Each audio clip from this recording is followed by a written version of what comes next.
ये समय काल है, ये समय ही काल है, समय काल पुरुष है।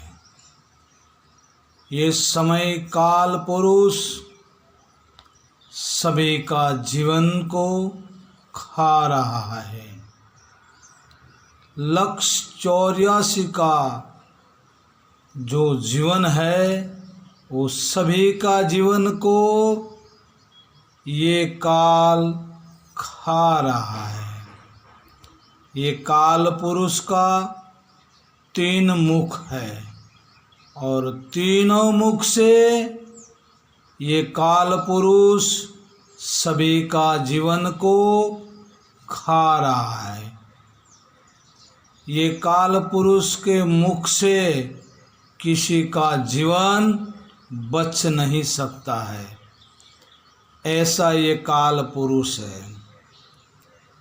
इस काल पुरुष से बचना नामुमकिन जैसा है।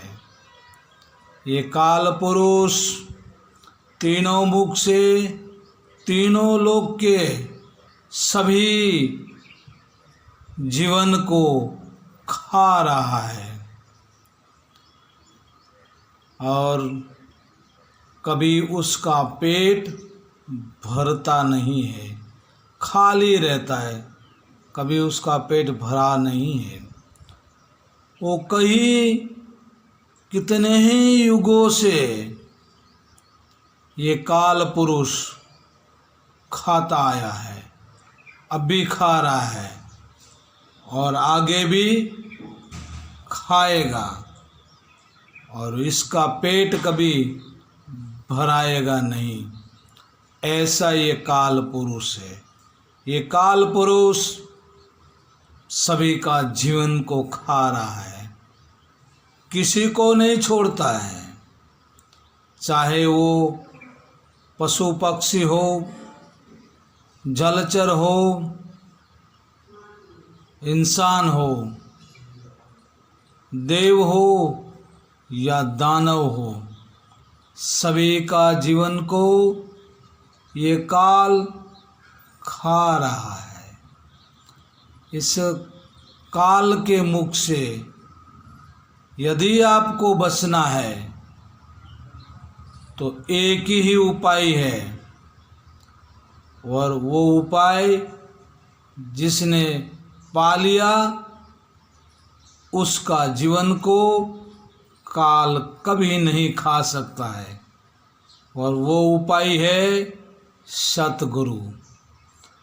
जो इंसान, जो जीव सतगुरु के शरण में चला जाता है, काल उसके सामने देखता रहता है।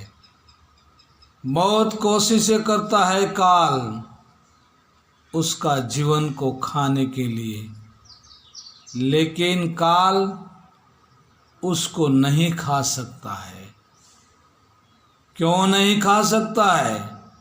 तो जो इंसान, जो जीव सद्गुरु के शरण में जाता है तो अपना जो जीवन है उसको तन कहते हैं, मन कहते हैं और धन कहते हैं।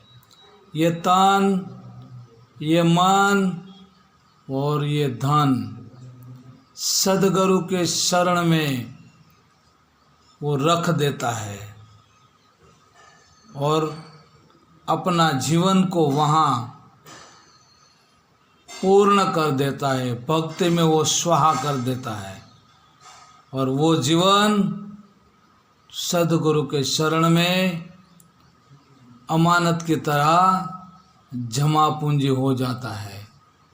काल कितनी भी कोशिश करे, लेकिन जिन्होंने अपना तन मन धन सद्गुरु के शरण में रखा है, समर्पित किया है, काल पुरुष उसका जीवन को नहीं खा सकता है और वो देखता रहता है कि कब मौका मिले, कब मौका मिले। लेकिन जिन्होंने भक्ति भाव से सच्चे मन से और निष्ठापूर्वक अपना तन मन धन गुरु को समर्पित कर दिया तो समझ लो उसका जीवन गुरु के शरण में हो गया। और जिसका जीवन गुरु के शरण में हो गया, काल उसका जीवन को नहीं खा सकता है। देखिए 2500 साल पहले बुद्ध को देखिए, तो उसका जीवन काल ने नहीं खाया। उसका जीवन काल ने अपने मुख में लिया, बहुत चबाया, लेकिन खा नहीं सका। वो जीवन आज भी काल के मुख से चारों ओर प्रसिद्ध हुआ है। काल के मुख से ही प्रसिद्ध होता है। काल के मुख में महापुरुषों का जीवन जमा पूंजी हो जाता है, क्योंकि गुरु के शरण में रखा हुआ ये अपना तन मन धन काल अपने मुख में चबा चबा के देखता है, लेकिन नहीं खा सकता है। इसीलिए 500 साल पहले संत कबीर जी हुए, उसका जीवन को भी खाने के लिए काल ने बहुत कोशिश किया, अपने मुख में बहुत चबाया, तीनों मुख से चबाया, लेकिन वो जीवन भी नहीं खा पाया। इसलिए आज भी हम कबीर का जीवन चरित्र पढ़ सकते हैं काल के मुख से, कि कबीर साहेब ऐसे थे, वैसे थे, ये करते थे, वो करते थे। वो उसका जीवन चरित्र है, वो उसका जीवन है, काल ने नहीं खाया है। इसी तरह जो जो महापुरुष संत पुरुष हुए, जिन्होंने अपना जीवन सद्गुरु शरण में रख दिया, और वो काल ने खाने की बहुत कोशिश की, अपने मुख में बहुत चबाया, लेकिन न खा पाया, तो सभी महापुरुषों का जीवन काल के मुख में आज भी मौजूद पड़ा है।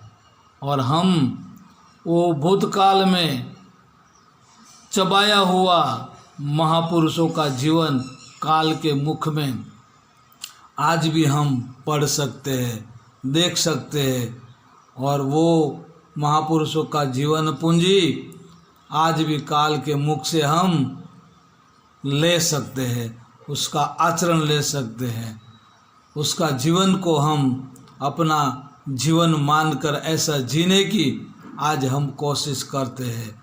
क्यों कि हमें भी पता चल गया है कि जिन्होंने अपना तन मन धन सद्गुरु के शरण में जमा पूंजी कर दिया, काल उस जीवन को नहीं खा सकता है।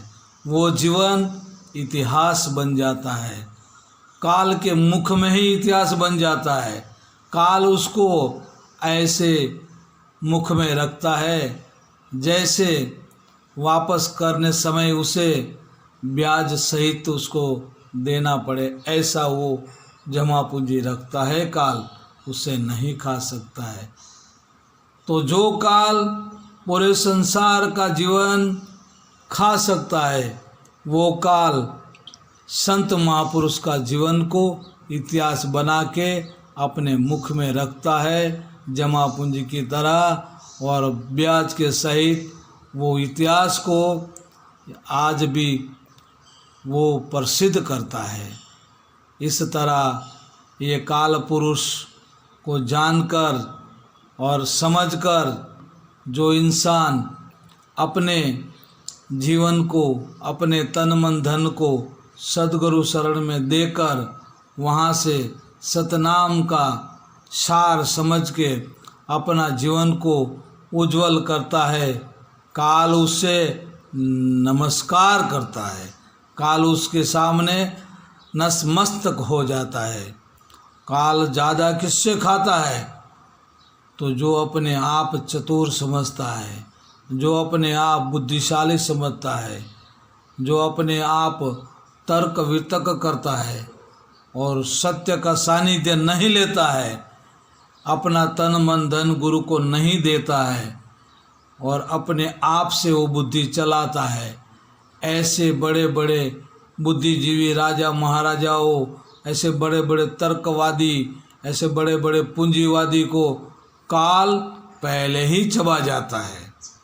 और जिन्होंने तन मन धन गुरु को भावपूर्वक अर्पण कर दिया है, वो किसी बुद्धिशाली के जैसा नहीं होता है, लेकिन वो फिर भी महाबुद्धिशाली हो जाता है। क्यों? कि अपना जीवन को काल के मुख में नहीं जाने दिया। इस तरह हमें काल के मुख से बचना है और